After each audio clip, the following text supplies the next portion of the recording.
Welcome to Vaishnavi online educator classes. आज हम HP TET के प्रीवियस ईयर क्वेश्चन सीरीज में हम एचपी टैट केमिस्ट्री के मेडिकल की सीरीज में अगला पेपर डिस्कस करने जा रहे हैं। उसमें पहला ही क्वेश्चन आया है, what is the formula of picric acid, कि पिक्रिक एसिड का फार्मूला क्या होता है। तो पिक्रिक एसिड का जो फार्मूला होता है ये होता है, इसको बोलते हैं पिक्रिक एसिड। अब पिक्रिक एसिड बनता कैसे है वो भी आपको पता होना चाहिए, वो पेपर में हम पढ़ रहे हैं तो अगली बार पेपर में क्वेश्चन क्या आ सकता है वो आपको पता होना चाहिए। तो ये जो बनता है, जब आप फिनोल को ट्रीट करते हैं, क्या करते हैं, जब आप फिनोल को, यहां लिखा नहीं जा रहा है, या मान लो फिनोल है, फिनोल को जब आप सल्फ्यूरिक एसिड के साथ ट्रीट करते हैं तो ये क्या बनाता है, ये बनाता है पिक्रिक एसिड। तो कई बार कमीशन में क्वेश्चन आया हुआ है यहाँ से कि यहाँ मान लो ऐसे दिया, दैट इज NO2 यहाँ हो गया और यहाँ OH हो गया, यहाँ NO2 और यहाँ भी NO2। तो इसको ऐसे लिखते हैं 2,4,6 ट्राई नाइट्रोफिनोल, ट्राई नाइट्रोफिनोल। तो अगर आपको पेपर में क्वेश्चन आ सकता है कि 2,4 ट्राई नाइट्रोफिनोल को क्या बोलते हैं, इसी को हम क्या बोलते हैं, पिक्रिक एसिड बोलते हैं। ये आपको पूछ सकता है कि what happened when phenol is treated with sulphuric acid, then what will be form. ये भी पेपर में क्वेश्चन आया हुआ है, कमीशन के एग्जाम में आया हुआ है। तो यहां से क्वेश्चन समझना है तो प्रॉपर समझिए कि फिनोल को जब आप सल्फ्यूरिक एसिड ट्रीट करते हैं तो बनता है 2,4,6 ट्राई नाइट्रोफिनोल, और इसी को हम क्या बोलते हैं, पिक्रिक एसिड बोलते हैं। नेक्स्ट क्वेश्चन आगे पूछा है, which compound has highest boiling. तो सबसे पहले याद रखना कि सबसे पहले अगर आप बॉइलिंग पॉइंट चेक करना चाहते हो तो बॉइलिंग पॉइंट में सबसे पहले क्या चीज देखनी पड़ती है आपको, बॉइलिंग पॉइंट में आपको देखना पड़ता है दैट इज मोलिकुलर मास। जिसका मोलिकुलर मास ज्यादा होगा उसका बॉइलिंग पॉइंट ज्यादा होता है। अगर इन केस आपका मोलिकुलर मास भी बराबर हो जाए, मोलिकुलर मास दोनों के केस में क्या हो जाए, बराबर हो जाए, तो आप क्या देखेंगे, वहां पर हम देखते हैं मोलिकुलर मास ना हो तो हम देखते हैं फिर ब्रांचिंग। अगर जितनी ज्यादा ब्रांचिंग हो जाएंगी, जहां ज्यादा ब्रांचिंग हो जाएंगी, बॉइलिंग पॉइंट क्या हो जाएगा, डिक्रीज कर जाएगा। फिर तीसरा जो होता है दैट इज हाइड्रोजन बॉन्डिंग। तीसरा जो होता है दैट इज हाइड्रोजन बॉन्डिंग देखनी पड़ती है कि हाइड्रोजन बॉन्डिंग हो रही है। तो अगर हाइड्रोजन बॉन्डिंग हुई तो उसका बॉइलिंग पॉइंट क्या कर जाएगा, बढ़ जाता है। तो देखो जो OH होता है ये क्या होता है, जैसे यहां लिखा है NC4H9OH, इसमें क्या है, इसमें हाइड्रोजन बॉन्ड है। तो हाइड्रोजन बॉन्ड होने की वजह से इसका बॉइलिंग पॉइंट सबसे ज्यादा होता है। तो आंसर विल बी और सी। इसका जो आंसर होगा वो आपका होगा सी। आगे पूछा है, पहला ऑर्गेनिक कंपाउंड जो लैब में बनाया गया था उसका क्या नाम था, उसका नाम था यूरिया। अब आपको पेपर में क्वेश्चन आ सकता है यूरिया बनाया किसने था, ये बनाया था फ्रेडरिच बोहलर ने। फ्रेडरिच बोहलर ने बनाया था, इसने बनाया था, फ्रेडरिच बोहलर ने बनाया था। फिर क्वेश्चन आता है बनाया किस, कहाँ था, इसका किससे बनाया गया था, तो ये भी आ सकता है आपको पेपर में, ये अमोनियम साइनेट से बनाया गया था। किससे बनाया गया था, अमोनियम साइनेट से। और जो पहला कंपाउंड था वो क्या अभी लिखा आपने, दैट इज यूरिया। ये भी आपको पेपर में क्वेश्चन आया है, दैट इज यूरिया। ये भी आपको क्वेश्चन आ सकता है। अब एसिटिक एसिड पढ़ रहे हैं तो याद रखना 3 to 4% acetic acid in water, acetic acid in water जो होता है वो क्या होता है, उसी को हम क्या बोलते हैं, विनेगर बोलते हैं। और विनेगर को ही हम ग्लेशियल, जो एसिटिक एसिड होता है उसी को हम क्या बोलते हैं, उसी को हम ग्लेशियल एसिड भी बोल देते हैं। क्या बोलते हैं, ग्लेशियल एसिड, क्योंकि ये ठंड में जो है जम जाता है इसलिए हम इसको ग्लेशियल एसिड भी बोलते हैं। ये भी आपके एग्जाम में आता है। इसका मेल्टिंग पॉइंट भी आता है, इसका जो मेल्टिंग पॉइंट होता है 291 केल्विन होता है। आगे आगे पूछा है, which of following organic compound has sweet smell. किस ऑर्गेनिक कंपाउंड की जो स्वीट स्मेल होती है, जो स्वीट स्मेल होती है वो होती है हमारी एस्टर की, एस्टर की होती है। और एस्टर का यूज हम कहाँ करते हैं, परफ्यूम बनाने में करते हैं। इसमें करते हैं परफ्यूम बनाने में। अब आपको पेपर में ये भी आ जाता है कि एस्टर का फार्मूला क्या होता है, तो वो होता है RCOOR-, ये भी याद रखना है।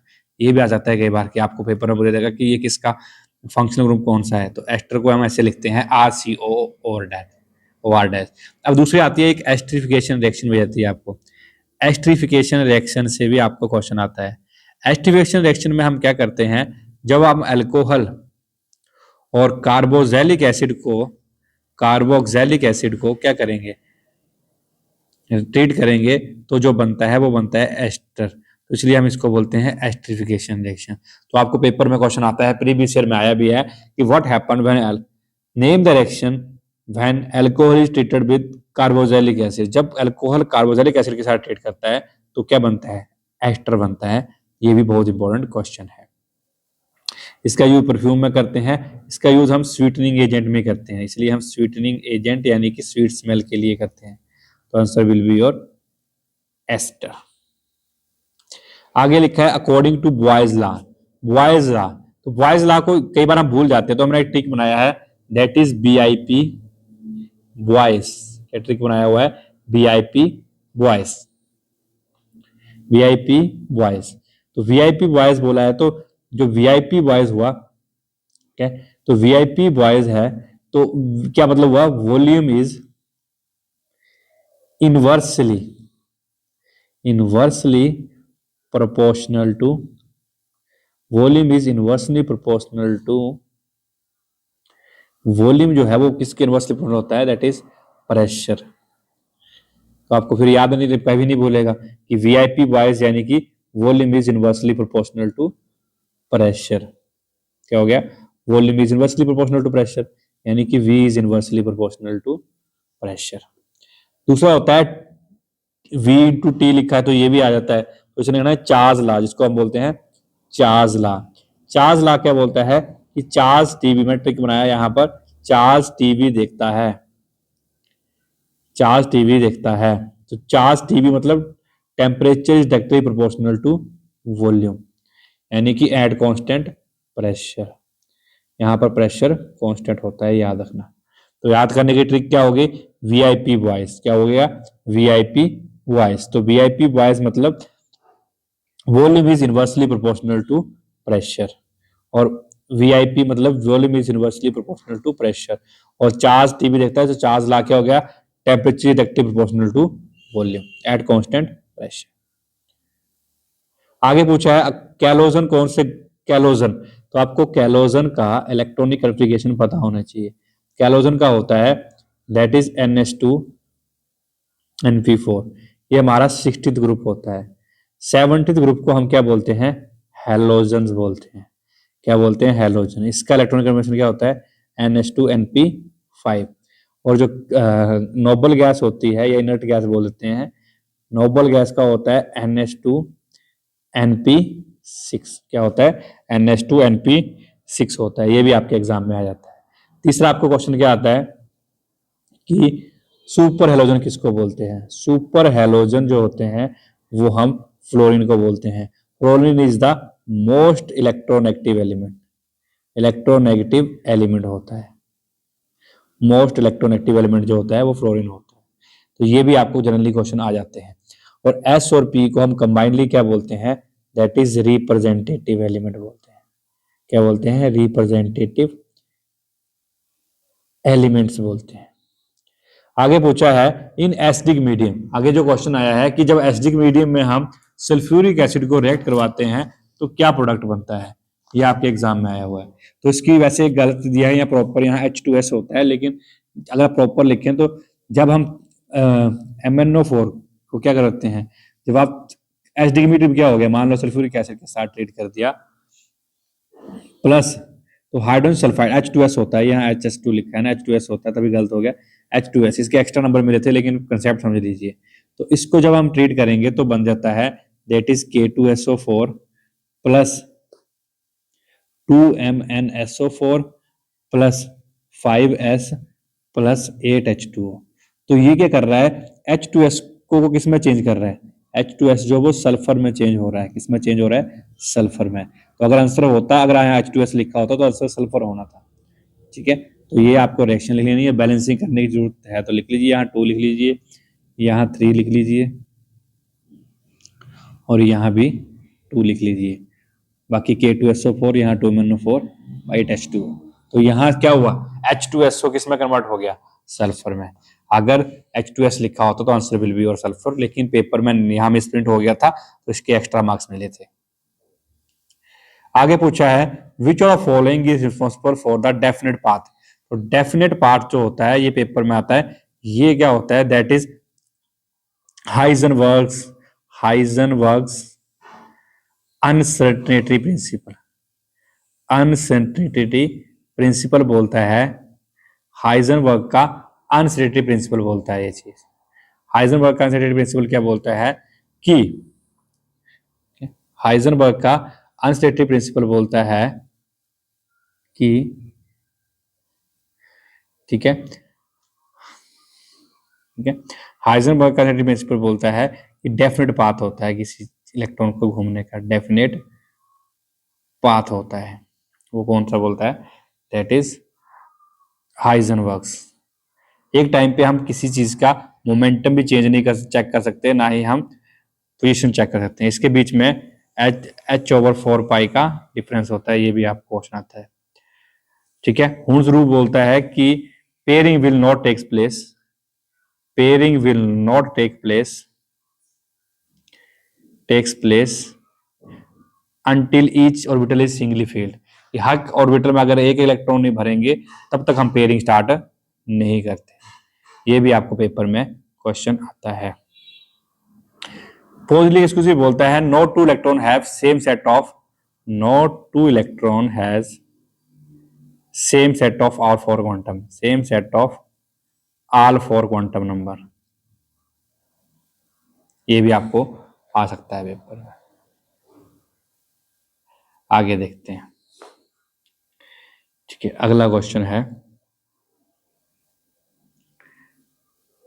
Which of following does not exist. तो ये मैंने पहले बताया था कि NeF2 एग्जिस्ट नहीं करता है, क्योंकि नियोन जो है वो किसी इलेक्ट्रॉन नहीं होते क्योंकि वो बॉन्ड बना पाए, तो NeF2 नहीं बनता है। और फर्स्ट नोबल गैस कंपाउंड जो था, फर्स्ट नोबल गैस कंपाउंड जो था, उस कंपाउंड का जो नाम था वो था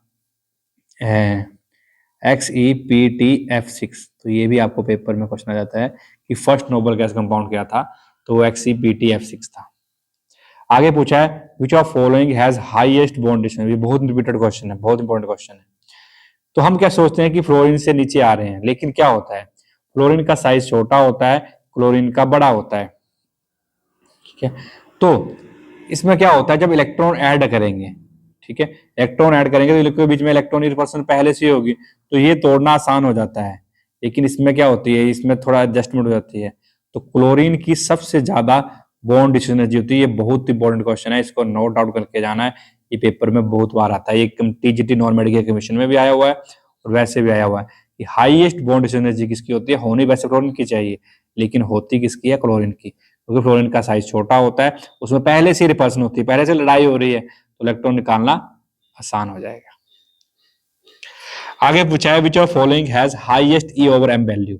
E/M वैल्यू सबसे हाईएस्ट किसकी होती है, तो वो इलेक्ट्रॉन की होती है। लिख लो, इलेक्ट्रॉन के बाद कम किसकी होती है, प्रोटॉन की होती है। प्रोटॉन के बाद अल्फा रेज की होती है और फिर न्यूट्रॉन की होती है। तो अगर आपको पूछ ले कि हाईएस्ट किसकी है तो इलेक्ट्रॉन की, और लीस्ट किसकी होगी तो फिर न्यूट्रॉन की होगी। हाईएस्ट किसकी होगी, इलेक्ट्रॉन की होगी। ये भी आपको पता होना चाहिए। आगे पूछा है CP-CV। CP-CV जो होता है वो सिंपल कंसेप्ट है, दैट इज R के बराबर होता है। ठीक है, R क्या होता है, दैट इज गैस कांस्टेंट। यहाँ पर R क्या होता है, गैस कांस्टेंट। ये तो सिंपल रिलेशन पूछा है, CP और CB माइनस R के बराबर होता है। ये भी आपको क्वेश्चन आ जाता है, थर्मोडायनेमिक्स का क्वेश्चन है।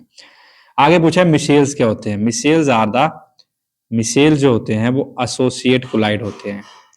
क्या होते हैं, एसोसिएट कोलाइड। ये भी पेपर में क्वेश्चन आ जाता है, बहुत बार रिपीट हुआ है associate collide.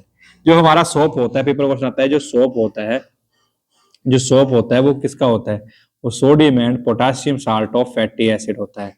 Salt of fatty acid होता है, sodium and potassium salt of fatty acid होता है।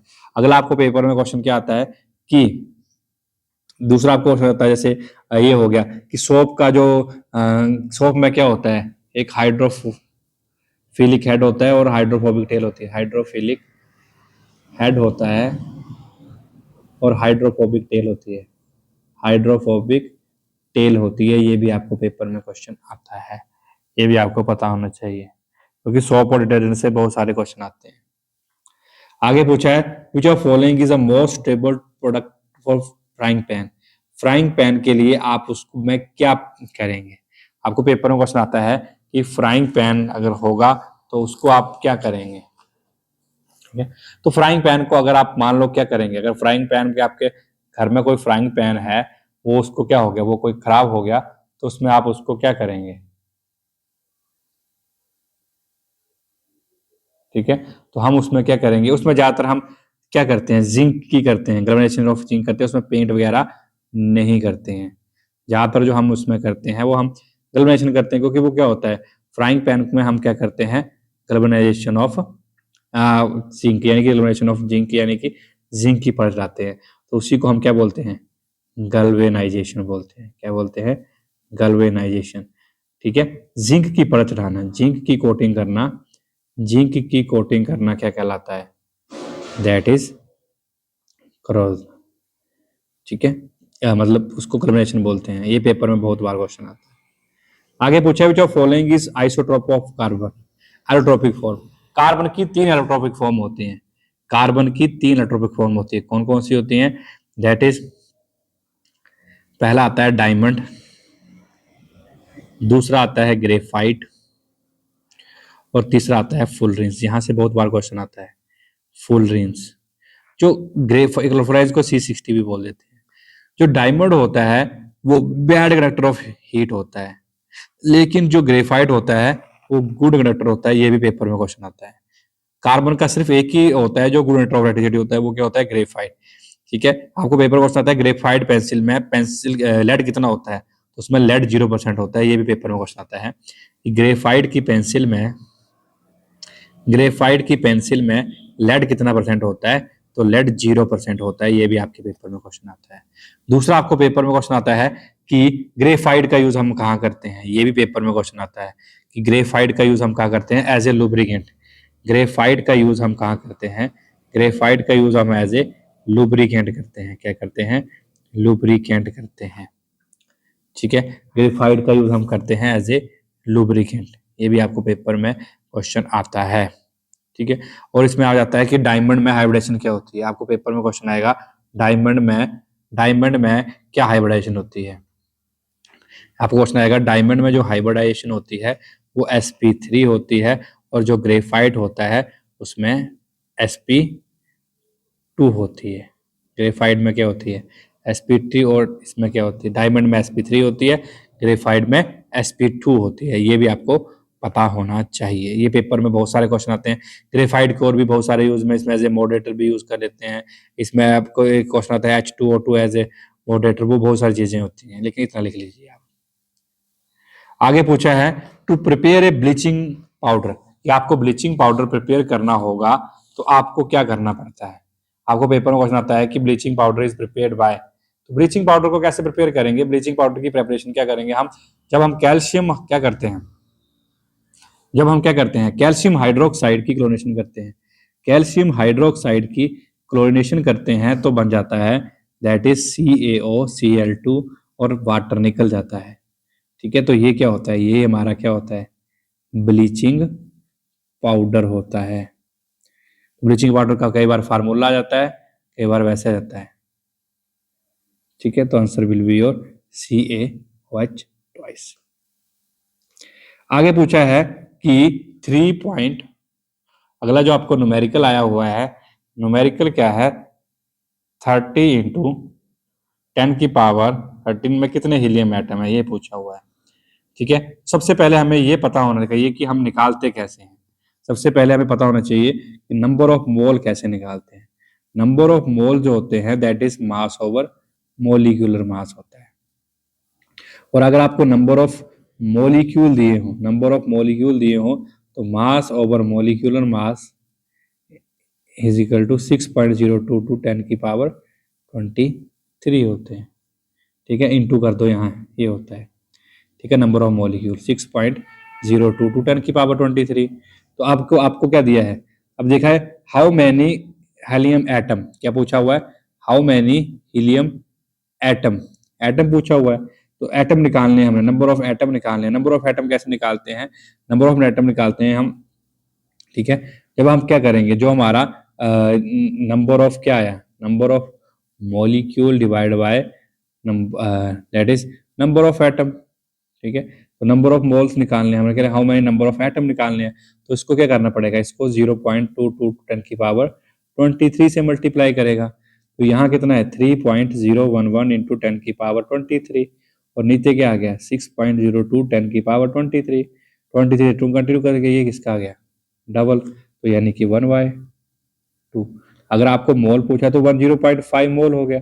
अब हमको क्या पूछा हुआ है, हमें पूछा है कि एटम कितने हैं, हमें जो पूछा गया है वो हमें पूछा गया है कि एटम कितने हैं,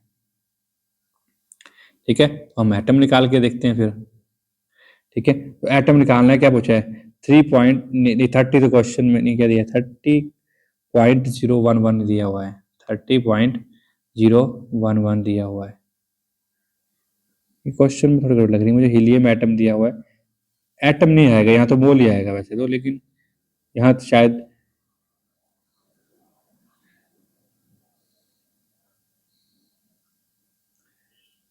ठीक है। यहाँ पर मोल पूछा है कि एटम पूछा है, अगर मोल पूछा तो 0.5 होने थे, एटम यहाँ पूछा हुआ है तो ठीक है, ये हमने मोल निकाल दिए। अब एटम निकालने हैं, ठीक है, नंबर ऑफ एटम निकालने हैं, तो 0.5 तो मोल हुए, 0.5 तो मोल हुए। जब हम सॉल्व करेंगे तो यहाँ थोड़ी कैलकुलेशन मिस्टेक हुई है। कैलकुलेशन मिस्टेक क्या है यहाँ पर, जब हम इसको काटेंगे तो ये कट जाएगा, तो इसको 6×5 = 30 होता है ना, तो ये जो आएगा वो आपका आंसर आएगा, दैट इज 5, ठीक है। तो आंसर विल बी योर 5। बाकी ठीक है, आपने क्या करना था, नंबर ऑफ मॉलिक्यूल जो दिए थे उसको आप नीचे डिवाइड करना 6.2 से, तो इसका मल्टीप्लाई डिवाइड करके 5 आएगा, मैंने 0.5 ले ली थी, गलत हो गया थोड़ा सा। बाकी आगे पूछा है द केमिकल रिएक्शन कौन सी रिएक्शन है, तो आपको ये सारी रिएक्शनें पता होनी चाहिए, आपको ये सारी रिएक्शनें पता होनी चाहिए। देखो, जब आप क्या कर रहे हैं, Na2SO4 है प्लस BaCl2 है, BaSO4 है प्लस 2NaCl है, तो ये तो इसको हम बोलते हैं डबल, ये एक्चुअल में तो पता है कि डबल डिस्प्लेसमेंट है, डबल डिस्प्लेसमेंट है। लेकिन दूसरी आ जाती है आपको डिस्प्लेसमेंट रिएक्शन से भी बड़ी बार क्वेश्चन आता है, जैसे आपको दे देगा, जैसे मैंने पिछली वीडियो में बहुत बार करवाई हुई है डबल डिस्प्लेसमेंट रिएक्शन, जिसके लिए एक्टिविटी सीरीज आपको याद होनी चाहिए, तभी डिस्प्लेसमेंट रिएक्शन होती है। कम्बिनेशन में जैसे CO2 जो है वो कंबाइन करके क्या बन गया CO2, तो ये क्या होगी कम्बिनेशन रिएक्शन हो गई, ठीक है। अगर डीकम्पोजिशन होगा, जैसे कैल्शियम कार्बोनेट है उसको आप हीट कर रहे हैं तो क्या बन रहा है, तो वो क्या होगी जब दो चीजें टूट रही हैं तो वो क्या होगा, दैट इज जब हम कैल्शियम कार्बोनेट को हीट करेंगे, जब हम कैल्शियम कार्बोनेट को हीट करेंगे तो क्या बनेगा, ये भी पेपर में क्वेश्चन आ जाता है कि कैल्शियम कार्बोनेट को हीट करेंगे तो हीट करने से क्या मिलता है, ठीक है। तो ये भी आपको पता होना चाहिए, इससे जो मिलता है that is CaO plus CO2, ये भी पूछ सकता है। तो ये क्या होता है, ये हमारा होता है क्विक लाइम, इसको हम बोलते हैं क्विक लाइम, और ये क्या हो गया कार्बन डाइऑक्साइड, और ये जो होता है इसको हम मार्बल भी बोल देते हैं, लाइमस्टोन भी बोल देते हैं, ये भी जाता है। तो ये क्या हुआ, दैट इज डीकम्पोज, यानी कि टूटा, तो ये कौन सी रिएक्शन हो गई, डीकम्पोजिशन रिएक्शन।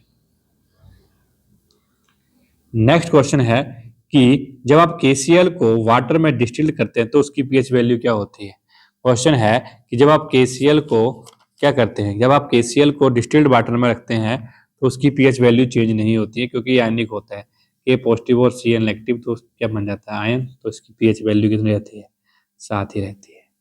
आगे पूछा है व्हाट हैपन व्हेन NO2, आपको पेपर में दिया है कि NO2 जब वाटर के साथ रिएक्ट करती है, क्वेश्चन है कि what happen when NO2 react with water, Na2 जब वाटर के साथ रिएक्ट करती है तो क्या बनता है, तो ये रिएक्शन आपको पूरी लिखनी पड़ेगी कि जब आप NO2 जो है रिएक्ट करता है वाटर के साथ, ठीक है, NO2 जब वाटर के साथ रिएक्ट करता है तो क्या बनता है, NO2 को आप वाटर के साथ रिएक्शन करवाएंगे तो क्या बनेगा, ये भी आपको पेपर में क्वेश्चन आता है, तो वो क्या बन जाता है, that is HNO3 plus HNO2, या तो HNO3 बनता है या तो HNO2 बनता है।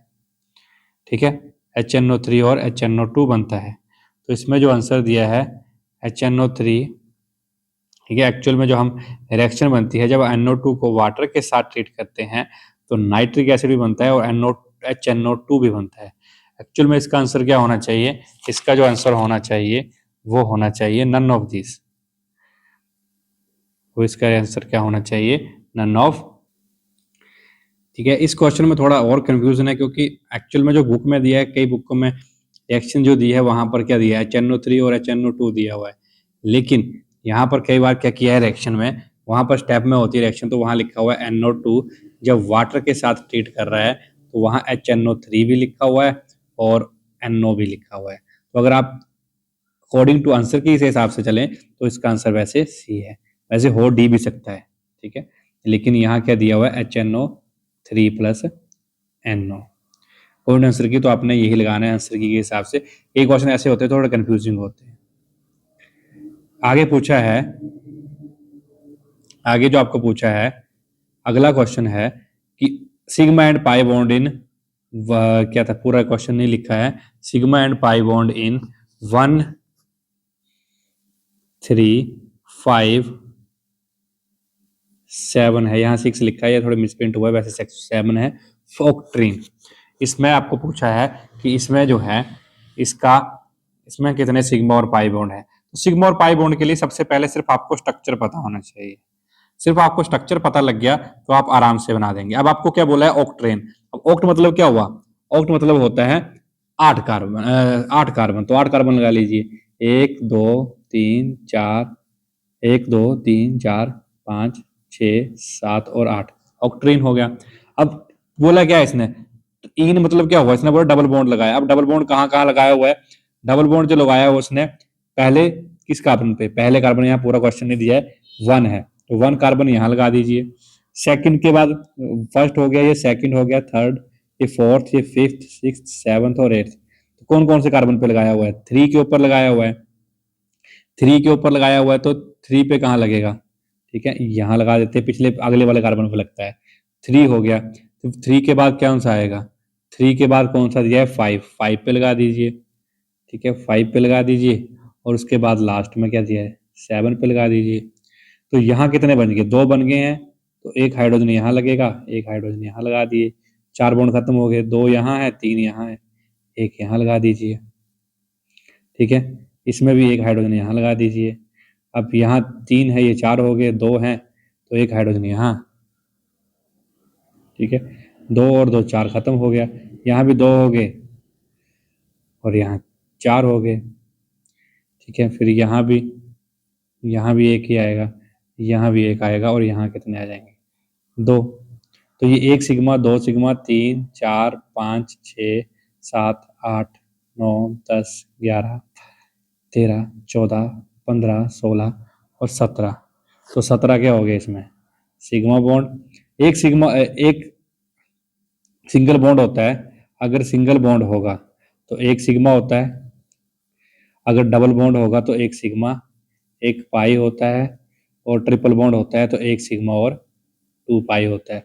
तो इसमें कितने सिग्मा बॉन्ड है? डबल बॉन्ड है, 1 2 और 3 और 4, तो क्या हो गए? 4 क्या हो गए इसमें?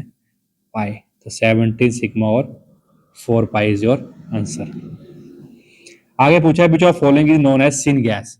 जो सिन गैस होती है यानी कि सिंथेटिक गैस होती है, सिंथेटिक गैस भी बोल देते हैं, वो होती है CO प्लस H2। इसी को हम वाटर गैस भी बोलते हैं, इसी को हम वाटर गैस भी बोलते देते हैं, दोनों ही सेम में है। एक आती है हमारी प्रोड्यूसर गैस। प्रोड्यूसर गैस क्या होती है? CO plus N2। ये क्या होती है? हमारी प्रोड्यूसर गैस। ये भी आपको पेपर में क्वेश्चन आता है। आगे पूछा है HCF2 की हाइब्रिडेशन निकालनी है, तो HCF2 के केस में निकालनी है तो हाफ होता है, जीनोन के बैलेंस शेल में 8 इलेक्ट्रॉन, 2 ने बॉन्ड बनाया हुआ है, तो 10 को 2 से भाग करेंगे तो कितना हो जाएगा? 5, 5 यानी कि sp3, 3 1 4 1 5। तो HCF2 के केस में जो हाइब्रिडाइजेशन होती है वो होती है sp3d, sp3d होती है। अगला क्वेश्चन पूछा है कि how many charge is required, कितना चार्ज चाहिए कि 1 mole of MnO4 negative, MnO4 negative को Mn2 पॉजिटिव में कन्वर्ट करने के लिए। तो पहले मैग्नीज की ऑक्सीजन स्टेट निकालिए, तो मैग्नीज की कितनी होगी x -2 × 4 इजिकल टू माइनस का 1, तो कितना आ जाएगा माइनस का 8 इजिकल टू का 1, तो x कितना आ जाएगा -1 + 8, तो x कितना आ गया यहाँ पर 7। अगर x 7 आया तो यानी कि आप 7 से कहाँ जा रहे हो 5 पे, तो दो कितने चार्ज हो रहे हैं यहाँ पर, तो 5 Faraday, that is your answer. ठीक है, अगला आपको पेपर में पूछा है ओलियम का फार्मूला, तो वो क्या होता है H2S2O7 जो होता है वो ओलियम होता है। एक होता है H2S2O8, ये क्या होता है H2SO8 क्या होता है, दैट इज इसको बोलते हैं मार्शल एसिड, इसको क्या बोल देते हैं मार्शल एसिड भी बोल देते हैं, इसको क्या बोलते हैं हम मार्शल एसिड भी बोल देते हैं। दूसरा है H2SO5, दूसरा जो है वो है H2SO5, इसको क्या बोलते हैं H2SO5 को हम बोल देते हैं, इसका कोई वैसे नाम, इसको हम बोलते हैं कायरो एसिड, कायरोज एसिड। आपको पेपर में आ सकता है कि कायरो एसिड किसको बोलते हैं, दैट इज H2SO5। आगे पूछा है कि जब आप कॉपर को सल्फ्यूरिक एसिड में ड्रॉप कर देते हैं तो क्या बन जाता है, तो बन जाता है copper sulphate plus SO2 gas निकल जाती है। तो कौन सी गैस निकलती है, सल्फर डाइऑक्साइड। आगे पूछा है कि जब आप लेफ्ट से राइट मूव करते हैं तो कौन सी क्वांटिटी जो है वो गलत है, मेटल इलेक्ट्रॉन डिक्रीज होता है, सही बात है। Number of balance electron increase करते रहते हैं, बैलेंस इलेक्ट्रॉन तो देखो लेफ्ट राइट से कर रहे हैं तो इंक्रीज ही कर रहे हैं। Atom can easily lose electron, नहीं, एटम डिफिकल्ट हो जाता है लूज इलेक्ट्रॉन करना, तो answer will be your C, answer will be your C. Next question है एक्वा रिजिया क्या होता है, 3 mole of HCl plus 1 mole of nitric acid जो होता है उसको बोलते हैं एक्वा रिजिया, और एक्वा रिजिया को हम क्या बोल देते हैं, रॉयल वाटर भी बोल देते हैं, क्या बोल देते हैं, रॉयल वाटर भी बोल देते हैं। और इसमें कौन सी मेटल को किया जाता है, मिलाया जाता है, दैट इज प्लेटिनम, गोल्ड को। ये भी आपके पेपर का बहुत इंपॉर्टेंट क्वेश्चन है। आगे पूछा है कि which of following is most commonly anodize, anodizing process में किसका यूज करते हैं, तो वो एल्यूमिनियम का यूज करते हैं। आगे पूछा है which of following is thermite process, thermite process की रिएक्शन बहुत इंपॉर्टेंट है, या Fe2O3 को जब एल्यूमिनियम के साथ ट्रीट करते हैं तो क्वेश्चन आता है मेटल कौन सी यूज होती है, तो थर्माइट प्रोसेस में तो वो एल्यूमिनियम होती है, तो क्या बन जाता है 2Fe + Al2O3। और ये जो रिएक्शन होती है ये डिस्प्लेसमेंट रिएक्शन होती है, ये भी पेपर में बहुत बार आती है। कौन सी रिएक्शन होती है, डिस्प्लेसमेंट रिएक्शन होती है।